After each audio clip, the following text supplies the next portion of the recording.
आज हम हिंदी व्याकरण की दुनिया में गहराई से उतर रहे हैं। हमारे पास कुछ बहुत ही दिलचस्प हाथ से लिखे हुए नोट्स हैं और देखकर लगता है कि ये किसी परीक्षा की तैयारी के लिए बनाए गए हैं। जी, और यही बात इन्हें खास बनाती है। ये सिर्फ नियम नहीं है, ये किसी की मेहनत है, किसी की कोशिश है कि मुश्किल चीजों को आसान कैसे बनाया जाए। बिल्कुल, और हमारा मकसद भी यही है। आज हम संधि को समझेंगे। ये विषय कई लोगों को थोड़ा मुश्किल लगता है, लेकिन इन नोट्स में कुछ ऐसी ट्रिक्स हैं जो इसे बहुत आसान बना सकती हैं। तो चलिए इसे खोलकर देखते हैं। बिल्कुल। तो सबसे पहले ये संधि है क्या? नोट्स में बहुत साफ साफ लिखा है, दो वर्णों के मेल से होने वाले परिवर्तन को संधि कहते हैं। जैसे विद्या और अर्थी मिलकर विद्यार्थी बन जाते हैं। यहाँ आ और अ का मेल हुआ। सही कहा। ये सिर्फ शब्दों को जोड़ना नहीं है, ये उन ध्वनि नियमों को समझना है जिनसे भाषा में एक प्रवाह आता है। आप कह सकती हैं कि ये व्याकरण का वो गोंद है जो शब्दों को सहजता से जोड़ता है। अच्छा, तो इन नोट्स के हिसाब से संधि के 3 मुख्य प्रकार हैं: स्वर संधि, व्यंजन संधि और विसर्ग संधि। हाँ, और इसका आधार बहुत सरल है। ये इस पर निर्भर करता है कि जो वर्ण जुड़ रहे हैं वो स्वर है, व्यंजन है या फिर विसर्ग है। ठीक है, तो चलिए सबसे पहले और सबसे आम प्रकार से शुरू करते हैं, स्वर संधि। और मुझे लगता है यहीं से बात वाकई दिलचस्प हो जाती है, क्योंकि स्वर संधि के भी 5 प्रकार हैं: दीर्घ, गुण, वृद्धि, यण और अयादि संधि। जी, और मजे की बात यह है कि हर एक को पहचानने की एक सरल ट्रिक है। आपको नियम रटने की जरूरत ही नहीं पड़ेगी। वाह, तो शुरुआत करते हैं दीर्घ संधि से। नियम तो सीधा है, जब एक जैसे छोटे या बड़े स्वर जैसे अ या आ, ई या ई आपस में मिलते हैं तो वो अपने दीर्घ यानी बड़े रूप में बदल जाते हैं। जैसे शिव और आलय बन जाता है शिवालय। बिल्कुल, और इसमें पहचानने की सबसे बड़ी खूबी ये है कि शब्द के बीच में आपको हमेशा एक बड़ी मात्रा दिखेगी, मतलब आ, ई या ऊ की। अच्छा, अपर आ की मात्रा, या कवींद्र में वी पर बड़ी ई की मात्रा। समझ गया। तो शब्द के बीच में बड़ी मात्रा मतलब दीर्घ संधि। अब आते हैं गुण संधि पर। यहां नियम है कि अगर अ या आ के बाद ई या ई आए तो ए बन जाता है, और अगर उ या उ आए तो ओ बन जाता है।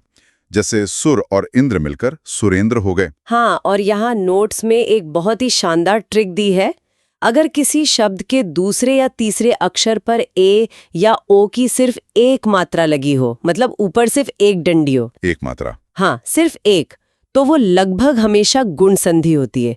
जैसे महेश, महोत्सव। अरे वाह, ये तो बहुत आसान हो गया। मतलब मुझे सिर्फ मात्रा गिननी है। जी। तो फिर अगला है वृद्धि संधि। वृद्धि मतलब बढ़ना। तो क्या यहाँ मात्राएं बढ़ जाती हैं? हाँ, आपने बिल्कुल सही पकड़ा।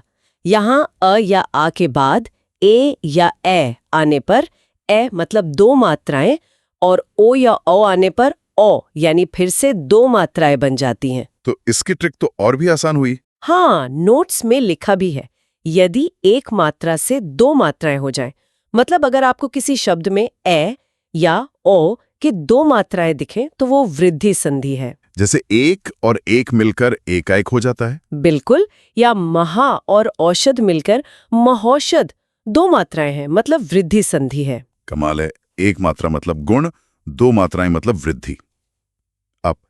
अब यण संधि, ये थोड़ी अलग है। यहाँ ई या ऊ के बाद कोई अलग स्वर आए तो वो य या व में बदल जाते हैं। ये थोड़ा मुश्किल लगता है। हाँ, नियम थोड़ा मुश्किल है, पर इसकी ट्रिक देखने वाली है, सुनने वाली नहीं। नोट्स के अनुसार य व से पहले अगर आधा अक्षर आए तो यण संधि होगी। ये इसकी पक्की पहचान है। आधा शब्द जैसे अति जमा अधिक बनता है अत्यधिक। यहाँ य से पहले आधा त है। अच्छा, या फिर सु जमा आगत जो बनता है स्वागत। यहाँ व से पहले आधा स है। तो य या व से ठीक पहले एक आधा अक्षर, ये यण संधि है। और स्वर संधि का आखिरी प्रकार है अयादि संधि। यहाँ ए ओ औ के बाद कोई दूसरा स्वर आने पर अय, आय, अव, आव जैसी ध्वनियां बनती हैं। जैसे ने और अन मिलकर नयन। और इसकी ट्रिक तो सबसे सरल है। अगर कोई 3 अक्षरों का सरल सा शब्द हो और उसके बीच में य या व आए तो वो अयादी संधि होगी। अच्छा। जैसे नयन, पवन, गायक, पावक। इनमें कोई आधा अक्षर नहीं है और ये ज्यादातर 3 अक्षरों के ही होते हैं। तो इसका मतलब तो ये हुआ कि स्वर संधि को पहचानने के लिए आपको हर नियम रटने की जरूरत है ही नहीं।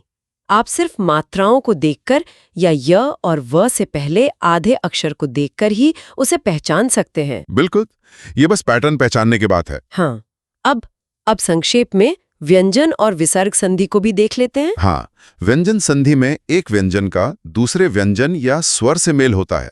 ये काफी जटिल हो सकती है। हाँ, नियम ज्यादा है, पर यहाँ भी कुछ सरल ट्रिक्स काम आ सकती हैं। नोट्स में एक नियम है कि वर्ग का पहला वर्ण तीसरे में बदल जाता है, जैसे दिक और गज मिलकर दिग्गज बन गया। क बदलकर ग हो गया। जी, एक और सरल पहचान है अनुस्वार यानी बिंदी। जैसे सम और सार मिलकर संसार। अगर बिंदी है तो बहुत संभावना है कि वो व्यंजन संधि है। अच्छा, और आखिर में विसर्ग संधि। इसमें विसर्ग मतलब अह के बाद स्वर या व्यंजन आता है जी। और इसकी सबसे आम पहचान है कि विसर्ग या तो ओ में बदल जाता है या र में या फिर श, श, स में। जैसे मनः और रथ मिलकर मनोरथ बन गया। यहाँ विसर्ग ओ की मात्रा बन गया। बिल्कुल। या फिर निह और छल, ये मिलकर बनता है निश्चल।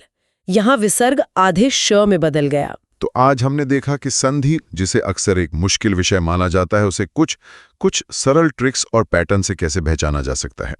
एक मात्रा है तो गुण संधि, 2 है तो वृद्धि संधि, बिल्कुल, य या वर से पहले आधा अक्षर है तो यण संधि। हाँ, ये ट्रिक्स एक शुरुआती बिंदु है। ये आपको हर शब्द का विश्लेषण करने और एक सही अनुमान लगाने में मदद करती हैं। ये रटने से ज्यादा समझने की प्रक्रिया है। सही कहा। एक आखिरी विचार छोड़ जाते हैं, संधि। संधि वर्णों को जोड़ती है ना? जी। लेकिन हिंदी में एक और चीज है जो शब्दों को जोड़ती है, उसे समास कहते हैं। अगली बार जब कोई लंबा हिंदी शब्द देखें तो ये सोचने की कोशिश करें, क्या ये ध्वनियों के मेल यानी संधि से बना है या फिर पूरे के पूरे शब्दों के मेल यानी समास से।